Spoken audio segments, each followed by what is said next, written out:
Nessa semana nós lemos a Parashá Vaetchanan e a Parashá começa com as seguintes palavras: Vaetchanan el Hashem Baetai lemor, e Moshe Rabbeinu implorou para Deus naquele momento.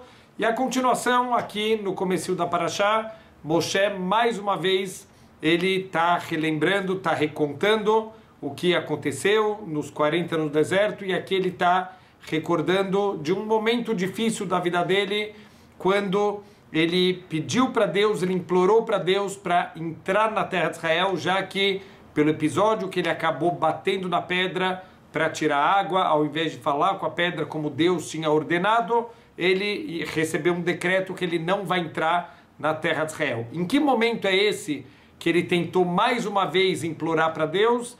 Era o momento que eles acabaram de vencer a guerra contra Og e Sihon, os dois reis que viviam do lado de fora da terra de Israel, e seriam as terras das tribos de Reuven, Gad e metade da tribo de Menashe. Então naquele momento Moshe entendeu, já que eles estavam conquistando parte das terras onde vão viver as tribos de Israel, talvez seria um momento que Deus permitiria que ele entrasse na terra de Israel.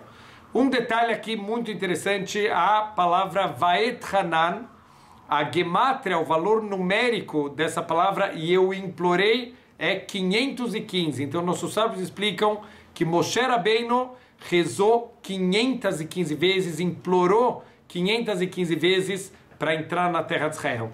Daqui a gente tem dois ensinamentos muito importantes. Primeiro, a santidade, a importância da terra de Israel. Hoje em dia a gente pode entrar em Israel, passear por Israel. Moshe Rabbeinu estava implorando, ele queria entrar, não precisava ser nem como líder, ele queria simplesmente entrar em Israel. Para quê? Para poder cumprir as mitzvot que só podem ser feitas dentro da terra de Israel. Não é que ele está atrás de turismo, não é que ele está atrás de vistas bonitas, ele quer cumprir mais mitzvot. Deus fala para ele, para de pedir. Interessante, por que Deus não falou para ele não? Ele fala para ele, para de pedir. Então os nossos sábios explicam que esse número 515 não é um número aleatório. Se Moshe Rabbeinu tivesse pedido, tivesse implorado mais uma vez, ele vai conseguir cancelar o decreto de Deus e ele poderia entrar na terra de Israel. Qual o problema? Só Deus sabe o futuro, só Ele sabe o que realmente é o melhor para a gente. Como Moshe Rabbeinu não conseguiu santificar o nome de Deus quando ele deveria ter falado com a pedra ao invés de ter batido na pedra, o povo judeu não estava entrando na terra de Israel no nível elevado que eles deveriam. Se Moshe Rabbeinu entrasse junto, poderiam ter consequências trágicas. Não vai ser bom para o povo judeu se ele entrasse agora.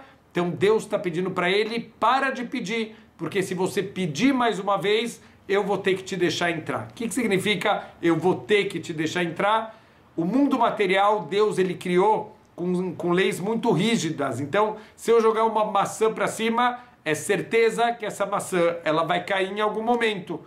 O mundo espiritual também tem regras, também tem leis, e uma das leis que Deus ele criou e ele naturalizou aqui no nosso mundo é que existe o conceito da força da tefilá. Mesmo quando tem um decreto de Deus, a tefilá ela tem o poder de mudar esses decretos. A nossa tefilá ela pode subir até os mundos espirituais mais elevados e pode causar mudanças mesmo nos decretos de Deus. Então é como se Deus, entre aspas, ele se limitou, ele se amarrou nas leis que ele criou aqui no mundo. Isso ensina para a gente a força da tefilá. A tefilá, ela pode mudar decretos, ela pode mudar a nossa vida, e se a gente usar da maneira correta, isso pode trazer muitas coisas boas para a nossa vida. Teve uma vez uma história, aqui em São Paulo, tem toda semana um shiur para um grupo de senhoras, e teve uma semana o rabino estava passando mal, estava muito gripado, ele chegou a ir para o shiur, mas ele sentiu que ele não vai ter força para conseguir dar o shiur.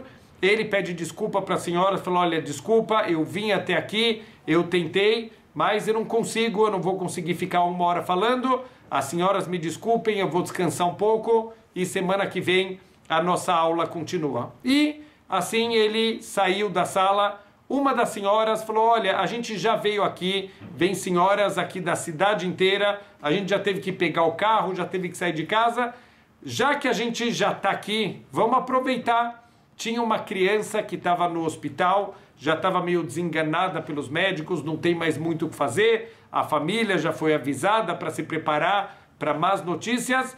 Essas senhoras decidiram que elas vão ficar essa 1 hora de aula fazendo teilim e fazendo tefilá para a recuperação daquela criança. E assim elas fizeram, passaram aquela hora inteira rezando pela refuah shleimá, pela cura completa daquela criança. Baruch Hashem, 2 semanas depois, aquela criança já estava em casa, sã e salva, completamente curada, um milagre aberto.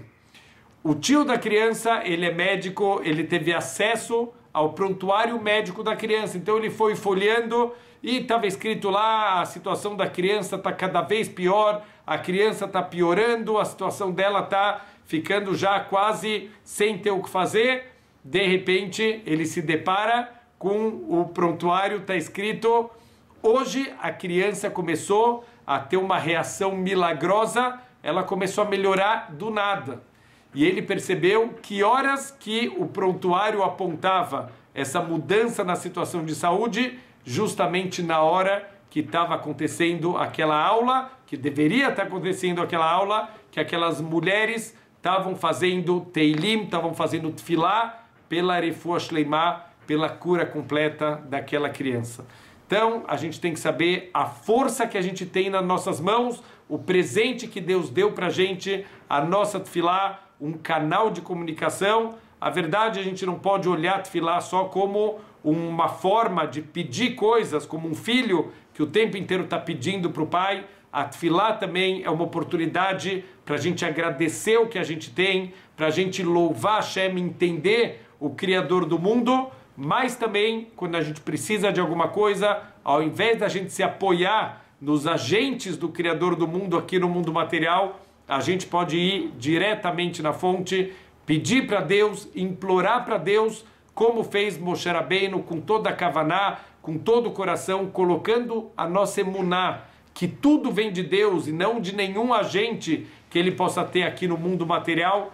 Dessa maneira, se a gente rezar, algumas vezes a gente percebeu com Moshe Rabbeinu, Deus ele vai falar não, porque só Deus sabe o que é bom de verdade, o que é o melhor para o nosso futuro, mas se a gente rezar e realmente isso for o melhor, com certeza isso vai criar um canal para a gente receber muita brachá e coisas boas de Deus. Shabbat Shalom.